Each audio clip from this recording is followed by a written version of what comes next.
Welcome back to my YouTube channel. If you're new here, kindly consider subscribing. If you're coming back, thank you for tuning in. This is Glad and welcome to my channel. So today is about storytelling about my childhood and a little bit about the loss.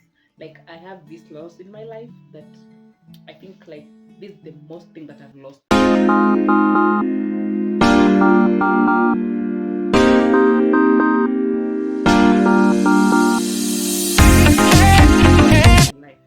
Yes, before I start with my YouTube channel and storytelling, you know me, I can talk. If you know me, talking is one thing that I'm good at. So I'm giving me a shout out to Moment with Alice. She commented on my previous video. Thank you so much for commenting. And then there was Wandia Faith. Yes, Wandia Faith.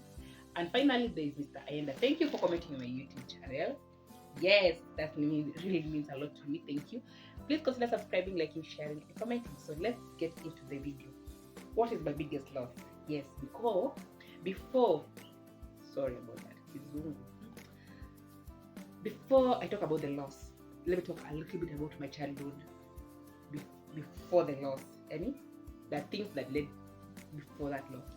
So I grew up in a normal family. When I was born in Nairobi, and I had my dad, my mom, my brother, my sister, and me. So we were a perfect family for 5 years. 5 family. So I don't remember so much about my time because we lived in Nairobi, then we relocated. So in Nairobi that time I remember one of the things that stood out. Ukifanya kitu kiwa mtoto, kuna vitu zinastandingi tu kwa utoki tu kwa akili. This is one of the things. I remember this day is my bro and my sister were just playing. We were just playing. It was a normal day. We were playing outside. We are living in Gorofa. So I think we were in first floor. And then those days they used to be the houses were close to each other. Yes, because to look for a middle class area, so there's not that 31 flat you have 2 people. We were like I think 6 people per floor. So my bro had gone to play down there, my sister playing down there, my mom was just doing cleaning in the house. Then finally, so she had done a lot of laundry, mango, mob. Then the house was like a 2 room house where the kitchen is like the master bedroom and the kitchen, then the sitting room where the bedroom ya watoto na nisito. If you have ever lived in that kind of house, you know. So my mom, after kuanua manguo, she just took all those clothes and put on the bed. Like it was a pile of clothes. When you do cleaning, maybe you have washed curtains, nini, a lot of things. Then I can put your pile up. So my bro akatoka. So I don't know what's happened. So ikafika jioni, it is now maybe around 6. My mom is at home. We are now at home, me and my sister. Then she was just cooking. Then she was like, please go outside, look for your bro. Mwambie ilifika jioni atoke kwa mchezo akuje kwa nyumba. So she went, she didn't find her. She didn't find him, I mean. So she was like, hey, sijampata. So my mom was worried. Like, it's almost 7 p.m. This guy has not showed up. So she had to go and look for him. So finally, because I was small, so I don't know. Yes, we started looking for my bro. So we were looking. He was going to neighbor where he used to play, the friends that he knows. After that, he goes to the next place, like the area where we're living. But we were not able to find him. Everybody was like, I don't know. I saw him this time, this time. People didn't know where he was. So we were getting worried. So he was like telling my sister, it's very cold and you don't have a sweater. Go back to the house, pick a sweater, then you come, you find me kwa mama flani, then we'll continue looking for your brother. So my sister went to the house and then so here I think she had this favorite sweater she was looking for and it had been washed. So she was looking for it. Guess what? The nigga was just sleeping there. Inside kwa manguo, like the pile of nguo, then he was sleeping inside there.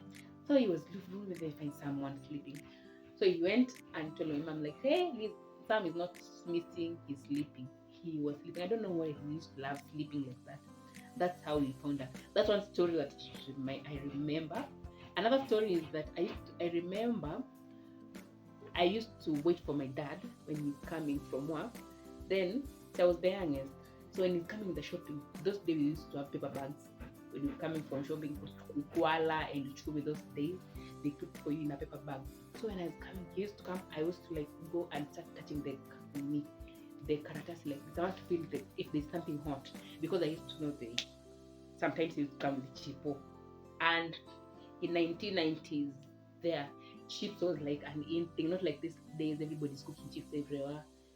Those days chipo was like, hey, ukibawa chipo you feel like on top.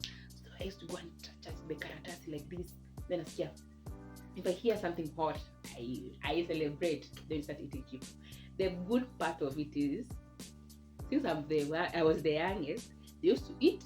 Then when it's almost finishing, they have to remain and to leave, and they have to go away so that I be the one who is finishing the chipo. The beauty of being a last one. Yes, that's another instance that I remember. Finally, the last thing I remember in Nairobi. That is when I was that young. I remember my bro also. One day he went to shower. We used to have this basin. You see the baby's basins, they are big when you can just put your legs inside and say. So my dad had bought everyone his basin. My sister had a basin, mine and my brother. So when we used to go shower, you carry your own basin. It was big, yes, so you could put your feet inside and the water is inside. You feel like you're in a bathtub. But we used to have bathrooms outside the house. So my bro was like, ujaoga, you go inside, oga, ndo kuja ukule lunch. So he took the basin, went to the water, go to the bathroom. So my mother finished cooking. She's like, hey, kwani huyu Sam amalizi kuoga? Then he's like, Liz, because Liz was the biggest and he's the oldest than me. So Liz, go look for Sam. Then Liz goes to the bathroom. Sammy is knocking the door. Sam. Sam is not getting, like, he's just quiet inside there. Then she comes back, Mom, Sam will respond, mi nimemwita na haitiki. Then my mom, she went outside. Then behind the balcony, there used to be not those windows for the windows for the bathrooms. They're small windows. So she took a stool, stood there, and then looked inside the bathroom. Sammy was inside the basin, asleep, like he was closing his eyes like this, and the water was just enough like that. So he was like that. He was like, Sam is not responding, Sam. So by calling like that, people had started coming. There's people in the same floor. They were like, what's happening? Because we're living close to it, and when you're doing something, the neighbor hears. That's how she went and she found that. So that the neighbors were started calling Sam. This guy was not listening. So there was this fat lady. She was plus size. So she decided, because this door is old. They were old. I think it had stayed for long, so it was like a little bit weak. Let me go and push it so that nini, the locking key, it can split so that we can open the door. So by this time, I think the whole floor was just there. People were standing outside, children, the neighbors. So she went for the first round, pop, pop, like that. Finally, the door managed to break and then ikaanguka na ndani.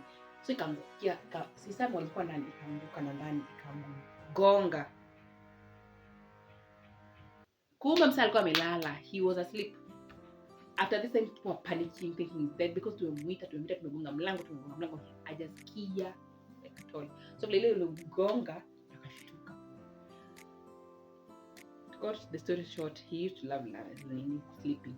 That's all the thing I remember. Apart from, I also attended a birthday for my kuzo. It was very big birthday, and I have never attended one, so it stood out for me. That's everything I remember. Like, those are the 4 incidents I remember when I was in Nairobi. That is between that time.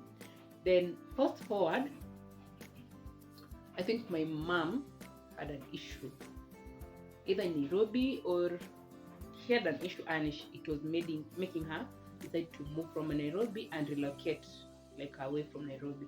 So we relocated from Nairobi, I think in 97 or 98. I think 97 or 98, in between there. So we moved out of Nairobi. We went to Eldoret. Went to Eldoret. So when we went to Eldoret, it was a new place. It was new things, new area. We went with the Eldoret Express. Them days, Eldoret Express ilikuwa, hey, kama hujai travel na Eldoret Express, you miss out.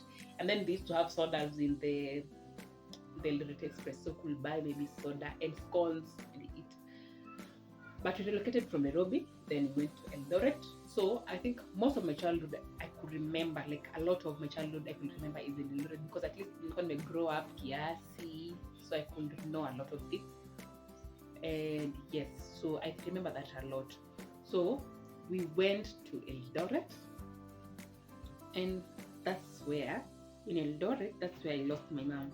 Like, yes, she died in Eldoret when I was very young, because she was very, very, very sick. And yes, that's the loss that I have, like, me may lose. Like, I feel like the loss of my mom has changed a lot in my life, and it's still changing a lot in my life, because sometimes I miss her. But yes, it is what it is. So, what have you ever lost? A parent or someone that you feel like kai ujai overcome? Yes. So when we moved to Eldoret, we moved with bags. Itwangaje bag, my bag. So mango. My mom, that time I was young, alikuwa ameweka mango. So we had like I think 6 or 7 bags. Yes. And she had carried maybe some few sufuria. So we traveled to Eldoret. Imagine after kubebeza mabag zote, all those bags, one bag went with the car, because we were shared children. Me, I was young. My brother was not that big. My sister was not also that big. So when you shuka, carry that, because akona vitu mingi, it ended up one of the bag ikaenda na gari. So na ilikuwa na manguo zangu, mimi ndio nilikuwa na manguo zangu. So some of my clothes that went with the car, we tried to recover it, but hatukupata hiyo gari vizuri. It was not easy. So we went to Eldoret, and we started life in Eldoret. Guys, nimeongea sana. It's 11 minutes. I don't want this minute to be so long, so I'm going to split it and give it a part 2. So we started living in Eldoret, and yes, our life began there. So stay tuned for part 2. I'll tell you more about that, because I feel like the time is so long. I don't want it to be extremely long. Then I give it a part 2. So stay tuned. Thank you for tuning in. If you love storytelling, tell me what is your biggest loss in life. Tell me what you feel like has made a change that made a turn back in your life. Like, this change made you turn to be something else. Because me, my loss of my mom changed my life a lot, on both the positive and the negative. The negative ni kiasi, but the positive is a lot. Like, yes, the positive, but like, get me right. When I lost my mom, it was the biggest loss, but it changed my life a lot on how I looked at things. Yes. So, thank you so much for tuning in. Bye. See you next time in my next video about my storytelling, about my life. Subscribe.